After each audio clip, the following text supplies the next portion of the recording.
Hi, friends. Hi. How have you been? How's it hanging? Take a moment. Check. Take a look. How's it hanging? Yeah. All right. How are they hanging? Look at all of them. How are all of them hanging? Friends, how are they hanging? Yeah. It's been one of those days, hasn't it? Yeah, I'll give you a chance to check in. Hey, how's it hanging? Ooh. Mm-hmm. Oh, I see. Are you upright? Are you alert? Did you take everything you need to take? Did you take a breath? Did you take a deep breath? Did you take magnesium, riboflavin, vitamin C, iron, oil of oregano, Metamucil just to get out the door? Fill that coffee thermos to the brim just to get out the door and greet the day? You felt that morning air on you? Oh, shit, that's the best air. Wish I was a morning person. Legitimately wish I was the type of guy to see 5:45 a.m. and just put on my running shoes and greet the birds and feel that dewy air. But hell no. I will snooze to the point of danger. That's a dangerous snooze, my friend. Actually, who's hitting the snooze button? That's such an old school reference. It's so 90s. Speaking of 90s, there's this book by Chuck Klosterman. Chuck who? Chuck from Fargo. Or Chuck from North Dakota, somewhere in North Dakota. But Chuck Klosterman wrote a book called 90s. The 90s. Read it. It's so damn good. If in fact your developmental years were the 90s, this is essential reading. He jumps into so many news stories, a lot of pop culture analysis, breaks down anything from sports to music, but basically he captures the 90s in the first 50 pages as a time where people didn't want to make it look like they were trying so hard. It was cool to look like you weren't trying so hard. Like, what was the ceiling of coolness? You're cool at your own school. You're cool in your neighborhood. That's about it. There was no I want to have thousands of followers on Instagram. There was no I hope my YouTube video goes viral and I could be a famous rich YouTuber. None of that. People weren't thinking that way. It was just in your own little pocket of the world. What can I get done? Just enough. Less pressure. Each moment had less pressure because it was not going to be documented. All of these moments that I was in school throughout the 90s, none of it documented. We weren't filming everything. We weren't looking for likes on photos. And it was healthy. At least I look back at it and say it was healthy. You have a conversation with someone. You just had to rely on your memory. Hey, what do you remember about this? I don't know. What do you remember about this? These are all the facts we know? Great. No one's Googling anything. That was it. So either your memory was really sharp and you could access things, or it wasn't sharp. Turns out you'd be lying about a bunch of shit. You'd be embellishing stuff. No one's fact-checking you. There's no evidence. Spin a yarn. Tell a tale. No one's going to say, yeah, let me see a photo of that. You got a video? No, of course I don't. No phones, no smartphones was a freedom to just live your day and know it wasn't going to be cataloged much. It wasn't going to come back to haunt you. There wasn't going to be a mob mentality because you slipped up.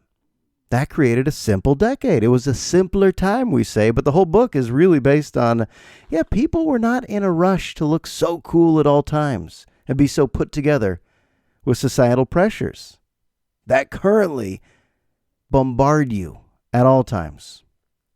And even when we saw the transformation coming, even when we saw the AOL CDs of you now have 30 minutes of internet time, you can go into a chat room. It was silly. It was novel. None of us expected this. If you were in middle school, high school throughout the 90s, you didn't expect this. This is a wild jump into the future. You got yourself an email address, in the late 90s, early 2000s. I was like, this will be one way to communicate. You burned some CDs, you got your Napster going, close to Y2K. And then boom, you blinked, and now everything's tap, tap, tap the app, tap, tap, tap the app. Look into the lives of everybody, influencers truly influencing everything, and the immediacy of news coming at you at all times. All news, all viewpoints, all opinions. just beating the shit out of your brain throughout the day. It's a little much, but the 90s were not a little much. The 90s did have intense news stories. Chuck Klosterman's whole idea is not that the 90s were totally boring. It's just our expectations were different. Our approach, our day-to-day approach, was just a little bit different. The AOL CD, I remember hanging out with my friends Rick, Alan, Anthony. We were using the internet for the first time. And we each were dividing up the minutes. All right, you get 10 minutes, go into a chat room. We'll be over here eating Doritos and wrestling. Those are 90s activities, eating Doritos and wrestling. And then when you're not eating Doritos and wrestling, then you go to the computer chair. Then you could have about 10 minutes. But when that buzzer goes off and your 10 minutes are done, you get off the computer chair and you let someone else go to a chat room. Chat room, I don't know what we were chatting about. But it seemed totally inconsequential. It just seemed silly. Like, this is dumb. Not like this is the wave of the future and it's going to dominate our lives. All the cyber communication that's coming. So the innocence was so interesting. And now you have to ride the wave. You just have to be part of this generation. What is the wave? I don't know. It's just sweeping you into the current of so much tech that you have to now schedule times to look away from screens. Even at a high school, where there's 1,200 people walking around, over 60 staff members, I still have to stand up and tell myself, look away from this damn screen and go talk to someone. I almost need to set a reminder. That used to be the only mode. That was the default mode for anybody. Go talk to someone, of course. And now I have to tell myself, oh, your eyes sting, you're grading too much online, you're planning too much online. You're consuming too much news through the glow of the screen. Go talk to someone. And what happens when you talk to someone? They want to show you something on their phone. Hey, did you see? Did you see this? Just the biggest e-break to any conversation is busting out your phone. Did you see this video? Did you see this GIF? Did you see this meme? Did you see this? It went viral. Did you see this? No, in the 90s, there was no did you see this? How about that? No conversation was interrupted with, did you see this? That makes human interaction so boring.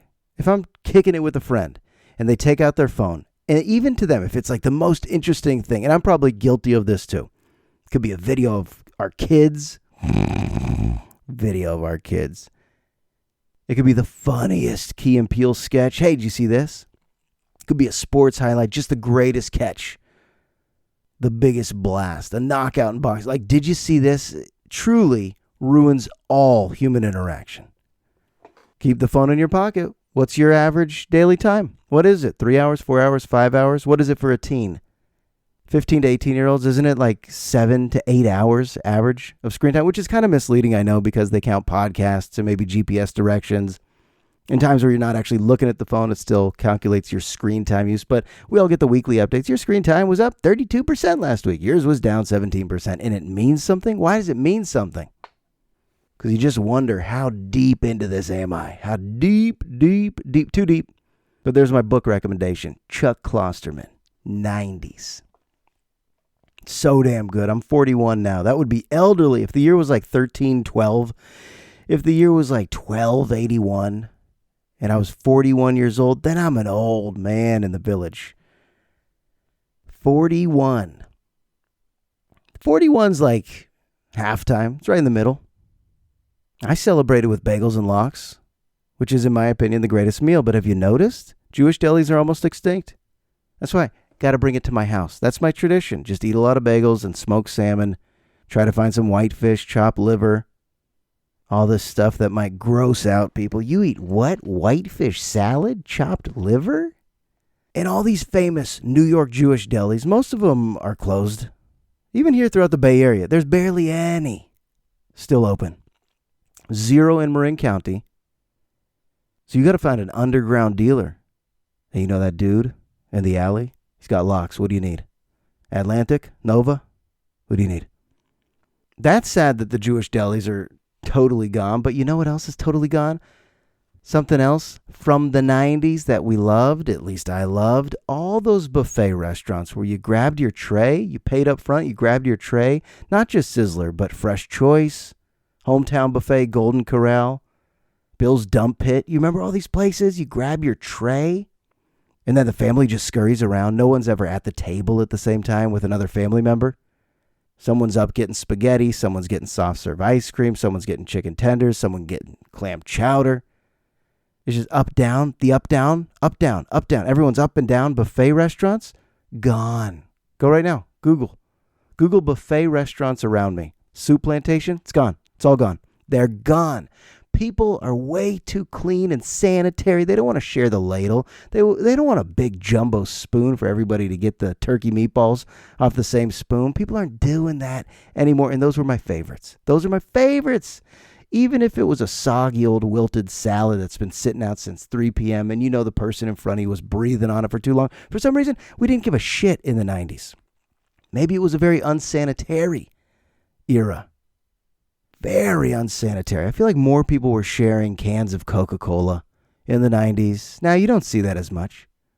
More people puffing, dragging, can I get a drag of your cigarette in the 90s? It's not happening as much. And I know COVID made me think that we're all going to be so much more sanitary. And there's going to be no more handshakes or people going on cruises or people stuffing arenas for ball games and concerts. And I was absolutely wrong about all that. I was wrong about everything I said about COVID. We have officially lapsed back into whatever we claim to be normalcy. But all that, no more handshakes.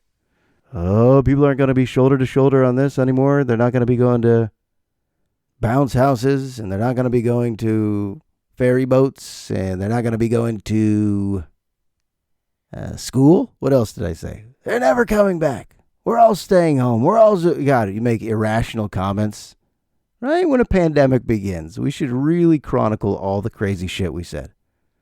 Well, I guess school's online and we'll never travel again. Dog walks are off limits. Shelter in place. And now everyone's just like, the pandy's over. The piggity pandemic has ended. We're not tuning in anymore. No one's going wall to wall with their news stations looking for the next vaccine update, the next booster update. You're just like, it'll come to me. I'll hear word of mouth. I'll hear from a friend of a friend if there's a new booster out, and I'll get it when I get it. That's what I see. Teaching high school, you see maybe 1 to 2 masks a class. On the staff, maybe 4 to 5 teachers still rocking a mask once in a while.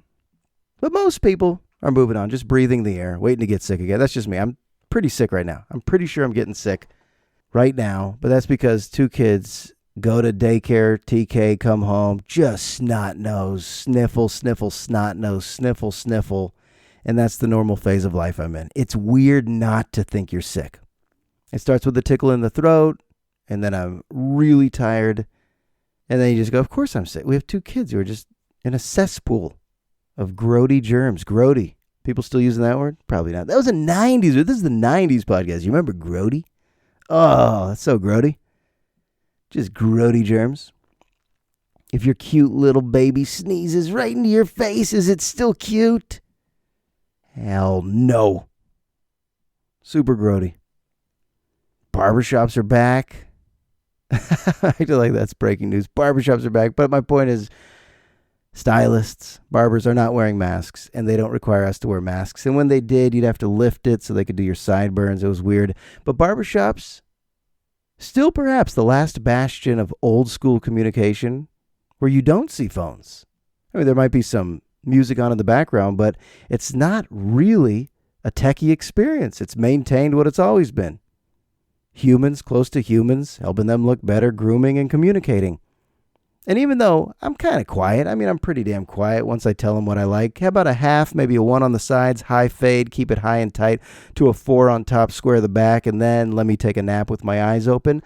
A little antisocial, but I do like to observe. I like to see what's going on. I've been going to the same barbershop for 9 years. How do I know that? I moved back from San Diego to the Bay Area 9 years ago, and my mom told me, well, there's this Vietnamese barbershop over in Ignacio that she goes to. And I was like, Ma, I don't need the recommendations, because sons always yell at their moms. Mom, I don't need you to tell me where to get my haircut. Okay, where is it? What's the address? Okay, great. And it was like $12 a haircut back then. Inflation, times are changing. Now it's like $20, $21. I'm not complaining. Not complaining, but I've seen in 9 years this $12 haircut go to $21, $22. Actually, it depends on the barber. They'll just charge you what the hell they want to charge you. It's one of those places. Ragtag, old school. The barbers bring their own supplies. Friendly place, popular place. They got regulars. They got real regulars. People that just pop their head in. Hey, is Kathy working today? No? Okay, I'll come back. Like, just convinced that Kathy's the only one that could do your hair the way you want to do your hair. This old man came in. And by the way, yes, I still go. I never thought I'd still go to this barber shop that my mom recommended. Never going, Mom, don't tell. Okay, where is it? And now I'll just go for 9 years, maybe the rest of my life. Speaking of my mom, we were with my little daughter at the pool recently, and I was teaching her rock, paper, scissors, Rochambeau. My mom actually said, I never quite understood Rochambeau, and I couldn't register what she was saying. She's a smart lady, and she said, I never did quite understand Rochambeau. That's grandma speak.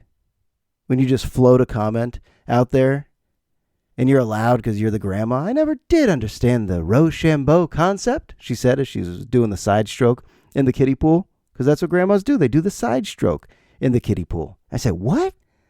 What the fuck does that mean? You don't understand rock, paper, scissors? And she laughed. She's like, no, I never fully researched what it entails. And I'm like, all right, I don't know what that means. Does it mean you don't understand the appeal of it? A rock bangs the scissors, scissors cuts the paper, paper covers the rock, or you truly can't follow those instructions, because holy shit, I take after her when it comes to instructions. Thank God I married someone smart who understands instructions to anything. We're dealing with Xfinity right now. When I say dealing with Xfinity, it's just me looking like a dog at the window when the owner leaves, like, what is happening? Ethernet? Mbps? Wi-Fi speed? What? Do we have those channels? Are we cutting the cord? And my wife's just plugging things in. She got the splitter. She knows where everything goes. I don't know where it's amazing I've ever watched TV. That means for my entire life, other people have helped me watch TV, because I don't know what's happening. Cable guys have come, I guess. They left a remote and said, there's this and there's that. And here's your channels. But nowadays, I don't know all the remotes. I don't know all the buttons. I can't do it. I'm 41. I'm tapping out. I already can't do it. What was I talking about? The Vietnamese barbershop. I'll take any barber, whoever can give me that fade right now. Is Cindy working? No? What about Huey? Is Huey working? There's 2 guys. There's about 6 women that show up. I don't know if these are their real names, but I see their cosmetology license, and they all have their vaccine cards too. So it feels safe. It's kind of a dirty place, but it feels safe. And the other day, this old man came in without hair. He had no hair, and it was funny immediately. He comes in with his cane. He's probably in his 80s. Adorable. Funny already. Gives me a wink. He entered with a joke. It was funny. He gave me a wink. He sat beside me. He folded his hands over his pot belly and then just put on a show. And when I say put on a show, this guy brought me back. He was my meditation for the day. He just brought me back to the moment. Because when you sit in a chair in a waiting room, your mind just wanders. That's what happens. But this guy, his rapport with the barbers, they were like, hey, it might not be until 4:45. Is that okay? He's like, what am I going to do? Where am I going? Basically, this is the only thing on my schedule this whole week. Yeah, I can wait a little bit. Plus, look at my head.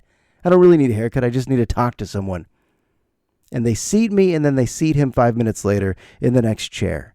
And I'm quiet guy, just letting my barber put on a show. Put on an absolute fade clinic, by the way. She did great. I look amazing right now. And then this guy sits down, and he's like, just do anything. There was nothing. He was bald on top and buzzed on the sides. So whatever they were doing, probably just a big scalp massage for the guy. But he wanted to talk. You could tell he was lonely, because the first thing he said when he sat down is, my wife's been gone for 2 years now, and it's terrible. And I was like, whoa. He went from all jokes to a pretty sad comment. And there was something so sincere about how his voice changed. And he was talking to this young man, this young Vietnamese barber, who was talking about his trip back to Vietnam. And this guy's like, yeah, I fought in the Vietnam War. That's how I met my wife. She was Vietnamese. And he's kind of explaining all of this, why he loves coming to this Vietnamese barbershop. And he said, we were together 45 years, and now just describing the loneliness. And he was also describing how tough it was, the courtship. To actually get her to say yes. He kept proposing. She said no. And he was telling the funniest stories. I'm laughing in the barber chair, genuine laughs. And then I was like, wait, am I fighting tears now? Who knows what kind of fragile mood I was in, but everything he said was just hitting. And it was perfect. His delivery was so heartfelt, funny as shit, but also clearly suffering. This guy's sad. He goes back home. He looks at all these places in the house he probably used to hang out with his wife, and he just sees her memory. And he has to just embrace that Dr. Seuss quote. Don't be sad that it's over. Be happy that it happened. Or something like that. There's a good Dr. Seuss quote. Let's not be sad that things are over. Just be happy that they did happen. because we're all just passing through this thing called life. This existence, this temporary thing we're stumbling through. Some of the most sacred, wonderful things are just going to end. That's a sad, depressing thought, but maybe we could just look back and say, oh, that's really cool that it happened, though. You know, that phase of my life, that'll help you not be remorseful. That'll help you not yearn for the past. If you could just look back at a previous chapter that you really loved in your life and go, that's cool. I'm happy that that happened. I'm happy I knew that person. Even if you're not in touch with that person anymore, I'm happy they came into my life and maybe they left at a time they had to leave. Tough to make sense of anything. That's why there's endless self-help books and just preachers and gurus and spiritual leaders trying to guide people. And obviously religious leaders trying to guide people through all these mysteries of why did this happen?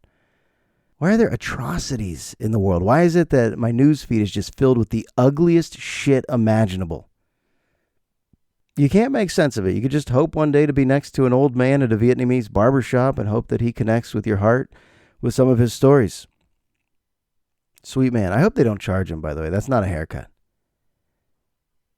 That ain't real. To just sit in a chair. I don't even think they buttoned his smock. They just let him sit and regale the shop with his memories. Oh, sweet memories. All right, more 90s memories. You ready for this? You ready? What's up with those fast food soda lids that have never, ever been used for the purpose that they are supposed to provide? Those soda lids at fast food restaurants that have those tabs that you're supposed to push down. I recently looked and examined one and said cola, diet, root beer, other. Well, it said RB. So I assumed that was root beer. Once again, all these soda lids, someone made millions by saying, well, there's going to be so many people ordering so many sodas. And the cashiers and the fast food workers at all these burger joints, they're going to have to keep things organized by clicking down the tab with cola, diet, RB, other. No one in the history of a fast food restaurant has ever spent 1 to 2 seconds examining what soda they poured and punching down the old cola, diet, RB, other. This is the emptiest point I've ever brought up. But I had to wonder, who thought this was an amazing idea at the pitch meeting? You know, they're at the company meeting. Everyone coming early tomorrow. Gene sent out a memo that he has a big idea. The year's 1976. And Gene comes in, suit and tie. He's got mousse in his hair. And he goes, guys, gone are the days with the old lids where you can't identify the drink. We gotta have 4 tabs. You push down cola, diet, RB, other. And the room was just floored. Standing O for Gene. Gene left early that day. He didn't even work the rest of the day at Plastic Co. He went home and celebrated. He flew to Vegas. The guy just said, you know, I hit the jackpot with this idea. An idea that's still in existence. These lids are still all around. No one's ever using them. Can you think of anything like this? Where it's all over. It's all over the place. Still, right now. Go anywhere. In-N-Out, go to the Habit, Burger King, McDonald's, Arby's, Taco Bell.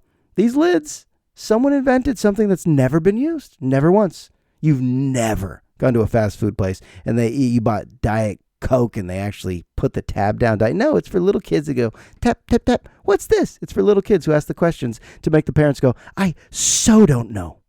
Us parents always have to be honest. I don't know. I don't know. I don't know. It was raining recently. And my little girl said, how is it that you all knew it was going to rain? It was a very astute question. It's true, we could predict weather patterns. And my wife said, well, meteorologists, yada, yada, yada. And she explained meteorologists. And my daughter, for some reason, said, can girls be meteorologists? I was like, oh, interesting. She's already thinking about gender profiling in certain professions. These are the conversations we have. That's not a great example of why this, why that. But she also asked about soda lids. Are you done with this podcast yet? Did we just hit rock bottom? Is that the least interesting thing I've ever brought up? Or are you now wondering, yeah, why are we still using these lids? Why? And because this is a 90s themed podcast, why is it? I'll let you ponder this one for a moment. Why is it that throughout the 90s, there were less kids medicated for ADHD or even anxiety. Because I went to school with wild kids. I was probably one of the wild kids. Couldn't focus. You're tuning the teacher out. You can't wait for class to end. You're bouncing off the walls. This might have been me at times. You can't just say it's boring. You can't just say that because the adults will say, no, it's not. It's stimulating. Mr. Goodrich's class, What's Up Broadcasting, is stimulating, and you being bored means you need meds. You didn't hear it in the 90s, or not as much. Maybe there was like 1 to 2 kids in your grade who was all medicated, and now it's probably a giant percentage of kids throughout elementary school, middle school, high school, into college that are medicated for ADHD because parents want them to be able to focus. And I've just accepted that that's what's happening. Modern medicine allows more people to take more things they need to succeed. And it sounds good until I heard this doctor, Gabor Mate. That sounds made up, but that's really his name. I heard this doctor, Gabor Mate, Gabor Mate, and he had his own theory. He's a physician who's written a ton of books on this, and I know it's guaranteed to offend some. But his belief is that ADHD, even anxiety, he said, it's not a disease. It's not hereditary. You can't inherit it. It's nothing in the gene pool. He said instead, it's the type of household we're born into.